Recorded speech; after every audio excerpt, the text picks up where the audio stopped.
Guys, I wasn't planning on making this kind of video. This is actually the second time I'm having to record this because I started crying the first time because I'm an emotional person.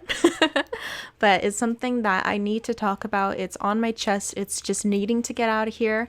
And it's because every time I log into Facebook now, I see it because my friends and family are seafarers. I'm seeing all these horrific stories about how cruise ships have completely destroyed their lives due to coronavirus. And I'm going to explain a little bit more and talk a little bit more in depth about this. So just to give a little bit of background on why this is personal to me, most of my friends and family are seafarers. I personally have been a seafarer up until about 4 months ago. I just barely missed the coronavirus thing, and my husband is still currently a seafarer that has been affected by the coronavirus. So that is why this is very personal to me. And also I've been very into the health and well-being of seafarers, as seafarers I'm getting emotional again, do commit so many suicides that it is a known horrific tragedy, that there are plenty of actual scholars and articles and petitions to get mental health awareness on ships, and they're pretty much going ignored because saving money or whatever. But I'm going to talk as someone that has been on a ship and actually knows personally the details and the inner workings of contracts on ships and why seafarers have been astronomically just treated terribly during this situation. I want to say that this story is going to be all about seafarers. It's not going to have anything to do with guests. When you look up coronavirus on cruise ships, all the articles are about guests. And I understand guests are important. Guests are what we know. Most of the guests are Americans, so it's like, I'm American, so of course we're going to think more about them than we are going to think of the mostly Filipinos and the Indians that are working on ships. But this is going to be specifically about seafarers.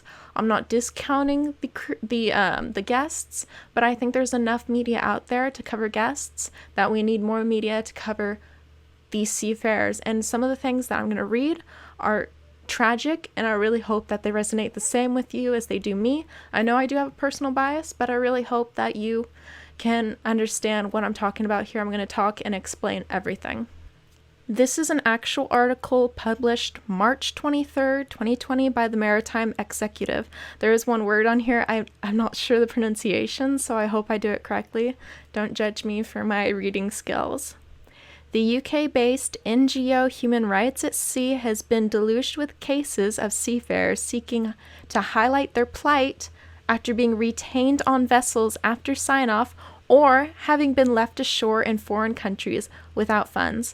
So this already is talking about the two different ways that these companies are reacting to coronavirus. One, they are either quarantining the crew on ships, or two, they are sending their crew home without pay. Those are the two reactions by cruise ship liners. And I'm going to talk a little bit about both and the negative effects of both. So I'm going to go ahead and read this first part again just to reiterate it, and I'm going to go over every part of it. So they are trying to highlight their plight after being retained on vessels after sign-off. Sign-off is when a seafarer leaves the ship because their contract is finished. So this is saying that their contract is finished, they are trying to leave the ship, and the ship is not allowing them to return to their home country. So when this coronavirus first hit, flights were still happening. They could have sent seafarers home, but they chose not to. They chose to instead quarantine them on the ships. And I'm going to explain why they may have chosen to quarantine them on ships rather than sending them home, okay? So the biggest thing is it doesn't need coronavirus for this to happen. I personally have been forced to work after I terminated a contract. It actually happens quite often. In fact, a lot of cruise liners will actually extend contracts of seafarers without their consent, and they say, well, if you don't do it, then you have to pay for your own flights home. This is actually something that One Spa World on cruise ships does constantly. I saw it where a guy was leaving the ship, his contract was extended, they canceled his flights, and they say, you get back on that ship, you either pay for your flights yourself, or you get back on that ship and you do another 2 weeks right now. That was honestly devastating to see that happen to him. I personally quit halfway through a cruise. I refused to work anymore. I said, no, I haven't even been paid yet. I refuse to work. I'm not working anymore. Don't pay me for the days that I'm not working. I'm going home. They chose to harass me. They called my cabin at all hours. They called my husband's cabin at all hours. And they pretty much were trying to force me to work. And the harassment did not stop until I forcibly left the ship. After my flights, I had booked myself. My family helped me with that overseas, because I wasn't even allowed the internet to book flights to leave the ship. They can force you. They hold your passport, so you cannot leave the ship. So this is something that they do quite often. However, in this situation, it's coronavirus.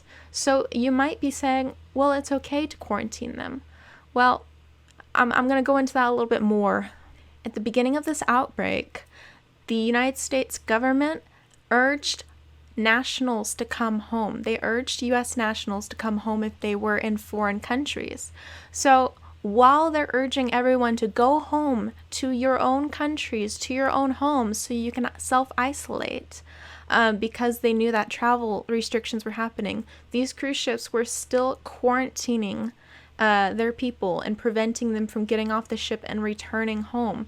But again, you might again be asking, why are they doing this? Why are they forcing people to stay on the ship?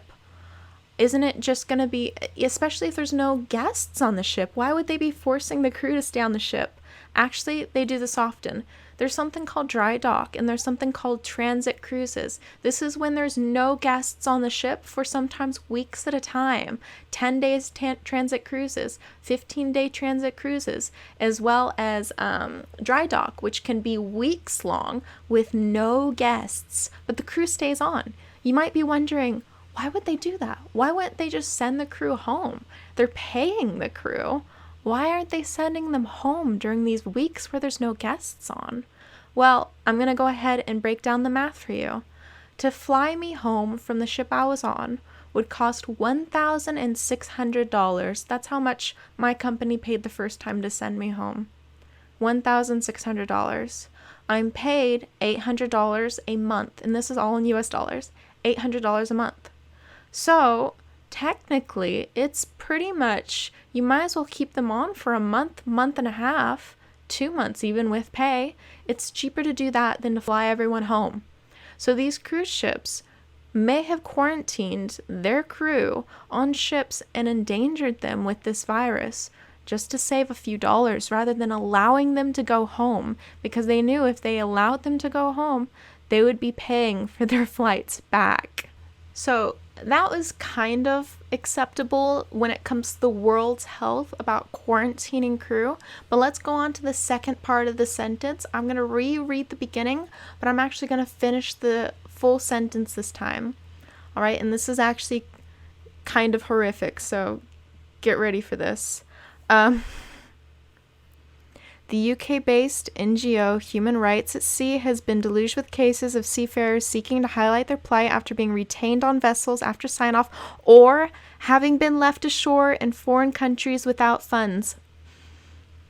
Reports of non-payment of wages, contract extensions without informed consent, crew being left in foreign states to pay their own hotel bills and to seek flights home using their own funds appear to be increasing.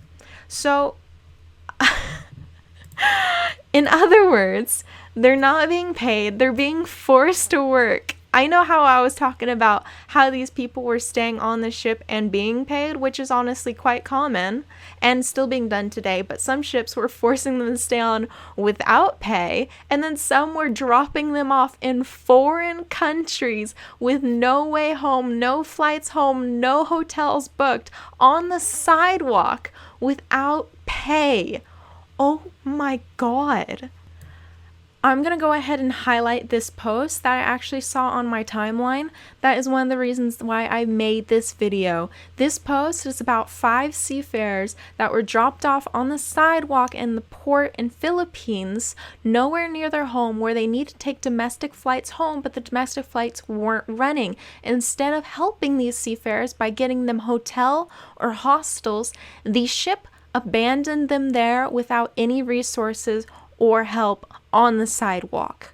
It's literally shocking. So this originally was in the language of the Philippines called Tagalog, and so I can't say 100% that this translation is 100% correct, but essentially people had to help these seafarers themselves, these organizations, these governments, rather than the cruise liner that actually put them in that situation.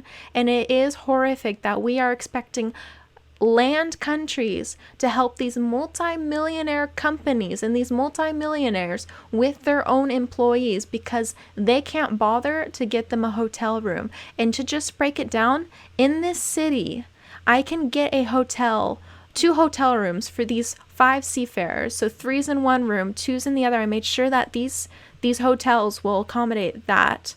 And you know how much it would cost me to house all of them for 3 weeks, not 2 weeks, 3 weeks. It would cost me $800. It would cost me personally $800 to house these 5 seafarers for 3 weeks in this country, in this city.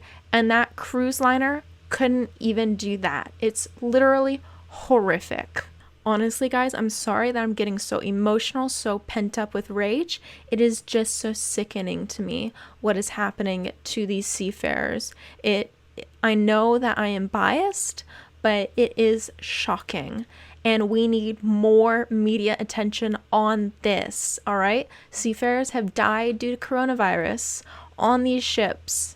And I'm going to show a little thing that really shocked me. I don't believe that this was a cruise ship. I believe this was a different sort of seafarer vessel. But it's happening. And these ships that, without government stepping in, without any government saying, do not join our borders, those ships that still quarantined their crew on board seriously put people's lives at risk doing that. Okay? I don't care what country you're from, you deserve the right to go home if that port allows you to enter it. If it's legal for you to enter that port and for you to get a flight home, it should be 100% legal for you to go home. And that agency that put you on that ship should pay for it. Okay? Your life should not be in danger because of it's a little bit cheaper to put it in danger. Okay? It's just ridiculous. I'm going to talk a little bit about situations that are actual, as in these are people that I personally know, personally have met on ships. They are from a couple different cruise liners, because some of them I met in an academy, which included many different seafarers, and some were on the same ship as me, but they did change ships, and then some are from different agencies on the same ship that were treated different. Okay, so that's one thing. I'm going to talk about that in a little bit, where agencies do cause seafarers to be treated different during this pandemic.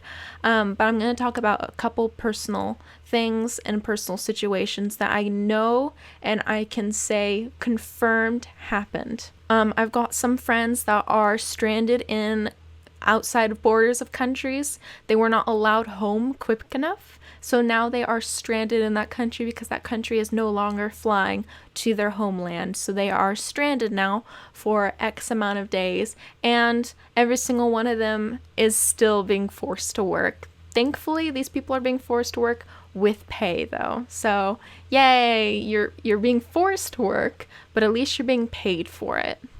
Most of the North Americans that I know, as in Canadians and Americans, were sent home.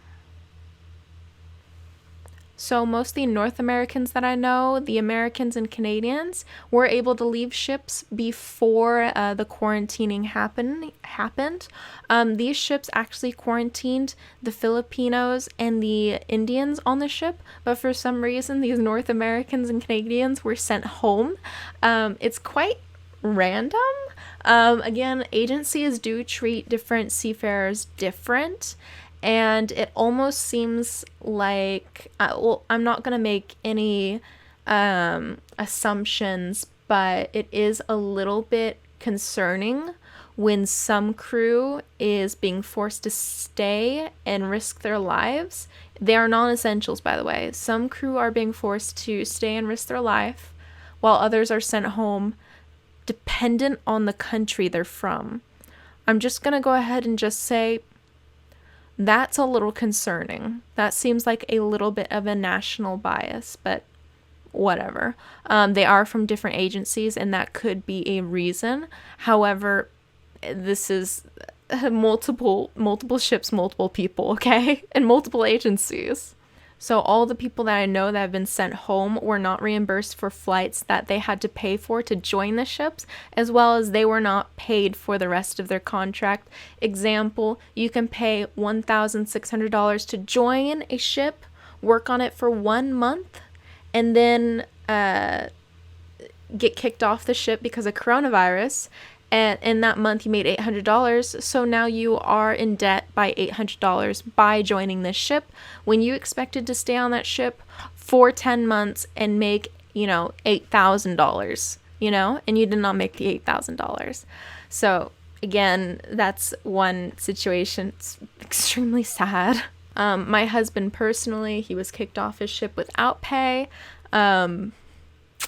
Amazing. And when he was kicked off his ship, by that time, the USA already banned him from coming because of coronavirus, which is amazing. So now he's stuck in the UK and I'm stuck in the USA and we can't see each other. It's just fantastic. Neato. So I know I'm biased because I was a seafarer 4 months ago, and it is something that I am still emotional about. I know on some videos when I talk about the things that happened to me on my last ship, I do get very choked up about it. But honestly, it's because my heart is a bleeding heart, and it goes out to those affected, it goes out to those that are ill, and it goes out to those that are financially mistreated by this situation. And this part is going to be very important because seafarers are often very loyal to their companies that they work for, and I want to just make sure that they know I'm not specifically attacking any company when I'm making this video. I think they're all in need of help. I think that seafarers should be treated better. I am not going to do any shout outs for any companies. I'm not going to give a pat on the back for any companies. Those companies that quarantined their crew before the borders were shut, and the crew are saying, they're giving us pay and we're being quarantined and isn't that nice? No, I'm not going to give them a pat on the back for that. I'm not going to do it. I'm not. For those that are saying, yay, we are sent home without pay, they care for our health, isn't that wonderful? No, I'm not going to give them a pat on the back for that. I know some people don't expect as much, but I'm going to say it should be your human right when you sign a contract promising you $8,000 in the next 10 months, and you spend thousands in documentation, training, and flights to get there, and none of those things are reimbursed to you, and your health is put at risk. And most of the time, they're not even going to send you home directly to your domestic airport. They're just going to drop you off without any hotel stay or any sort of financial help when they're the ones that put you in that situation. I want to be very, very clear. I'm not going to put a pat on the back for any company right now for those specific decisions. And I know some agencies treat some people different. I know officers are treated different. I know the laundry maids are treated different. And I know captains are treated different. And I know outside companies like mine that were on ships, they're treated different. And the fact that the mistreatment on ships from coronavirus is disproportionate depending on what country you're from and what rank you are, how many stripes you have, is absolutely ridiculous. We are all the same human life, and we all have the same human value, and we all need to be treated, when it comes to health, the same. All right? I'm not going to give a pat on the back for any company for any of those things I just mentioned. All right, no way, I'm not going to do it. I think that these companies are preying upon people that have this mindset, and I know agencies might treat you better than the ship that you're on treats you, but think about your coworkers. Think for the other Americans that are entertainers on ships that are treated quite nice. Think about the Filipino that's cleaning your room. Think about the person that's serving you food.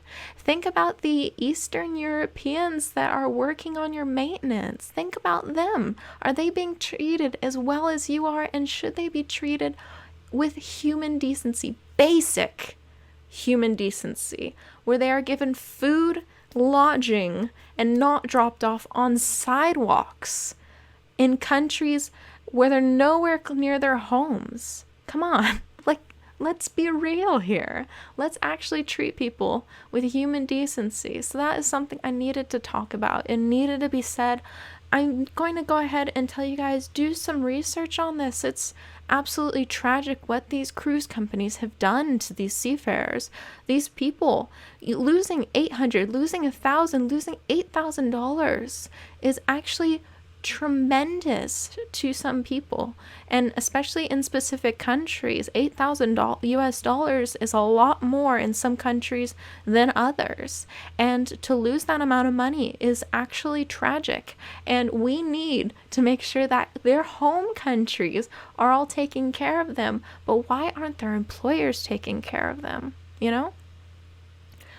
Some countries don't give seafarers in this situation financial help because they are still considered employed. There's a couple change articles for that for those specific countries, but that just goes to show that if the employer can't help them and their home country can't help them, who's going to help them? Friends and family?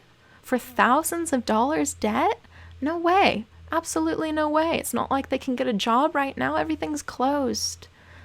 So it's just something that I need to say. I know I'm biased, but it's just, I am that bleeding heart. It does affect me, and I just needed to say it.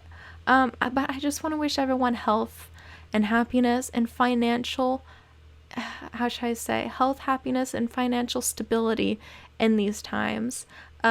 Stay safe, stay sanitary, and stay home. You guys, thank you so much for watching. I'm sorry I'm such an emotional person, but I will talk to you guys very soon. Bye bye.